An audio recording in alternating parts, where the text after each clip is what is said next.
শাবল দিয়ে পিটিয়ে মুখমণ্ডল থেতলে হত্যা করা হয়েছে এক গৃহবধূকে।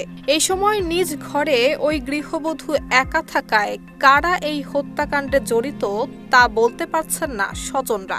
ঘটনায় একটি লোহার তৈরি শাবল জব্দ করা হলেও এখনো পর্যন্ত জড়িতদের কাউকে গ্রেফতার করতে পারেনি পুলিশ। এদের সংসারটা অনেক মিল মহব্বত ছিল। মানে এখানে কে কি বলছে আমরা জানি না। আমরা এই খবর পাই, আমরা ইফতারি টাইমে আমাদের খবর পাইছি। ইফতারি টাইমে খবর পাই আমরা এই আসছি। আমরা এটার জন্য আমার বোনের বিচার চাই। আমার বোনের বিচারটা আমরা সত্যি ভাবে আমরা বসে চাই। আগুন লাগছে ও কয় আগুন লাগছে, আমি কই কি আগুন লাগছে, সাত করে কি আগুন লাগলে, কারেন্টে লাগলে না কিতে লাগলে। এই আমরা হইলে সব দৌড়াইয়া গ্রামীয়, আমি চিক করলে হয়েছি, চিক করে চলে গ্রামীয় মানুষ সব একসাথে হয়েছে। এই সবাই দৌড়াই বৌড়াই সবাই আই আর কি ঘর ভরিয়ে গেছি। ভরিয়ে যাওয়ার পর চাইয়ে দেখি যে হে ওই জায়গায় লাশ হওয়ার রক্ত ইয়েরা কোরআন শরীফ, এই একটা বালিশের উপরে কোরআন শরীফটা নিচে রক্ত। তাই আমি ওই কোরআন শরীফটা মানুষ সব জানতেছে। এই সব অবস্থা আমরা দেখি, আমরা আর কেউ ধরি নেই। সবাই কইছে ধরেন না, ধরলে আবার কিনে আর এক ঝামেলা বাজে। এই জন্য আমরা সবাই দূরে সতর্ক হয়ে রয়েছি। ৬ মার্চ সন্ধ্যার দিকে বরগুনা সদর উপজেলার ১০ নম্বর নলটোনা ইউনিয়নের ৫ নম্বর ওয়ার্ডের আগাপদ্দা দিল মাহমুদ নামক এলাকায় ঘটে এই ঘটনা।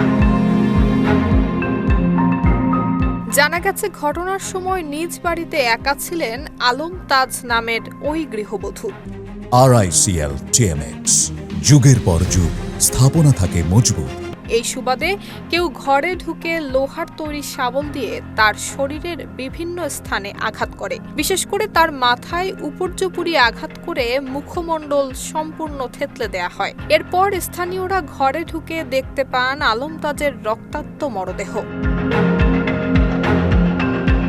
সুষ্ঠু তদন্তের মাধ্যমে হত্যাকাণ্ডে জড়িতদের দৃষ্টান্তমূলক শাস্তির দাবি জানিয়েছেন নলটোনা ইউনিয়ন পরিষদের চেয়ারম্যান শফিকুজ্জামান মাহফুজ। এখানে যে ঘটনাটা ঘটছে একটা নির্মম হত্যাকাণ্ড। এই হত্যাকাণ্ডের যে সুষ্ঠু তদন্তের মাধ্যমে প্রকৃত দোষী বেরোয় আসুক এবং যারা এই হত্যাকাণ্ড ঘটিয়েছে তাদের দৃষ্টান্তমূলক শাস্তি দাবি করছে। এদিকে পারিপার্শ্বিক অবস্থা পর্যালোচনা শেষে মরদেহের সুরতহাল সম্পন্ন করে ময়নাতদন্তের জন্য বরগুনা জেনারেল হাসপাতালে প্রেরণ করা হয়েছে।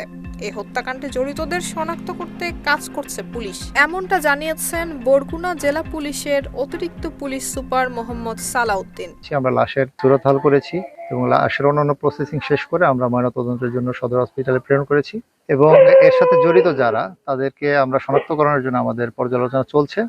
আমরা আমাদের তদন্ত অব্যাহত রেখেছি। এটা হচ্ছে লোহাজাতীয় একটি অস্ত্র, সেটা তার মুখমণ্ডলে উপর্যুপরি আঘাতের মাধ্যমে রক্তক্ষরণ হয় এবং এই রক্তক্ষরণ থেকে তিনি মৃত্যুবরণ করেছে বলে আমরা প্রাথমিকভাবে জানতে পেরেছি।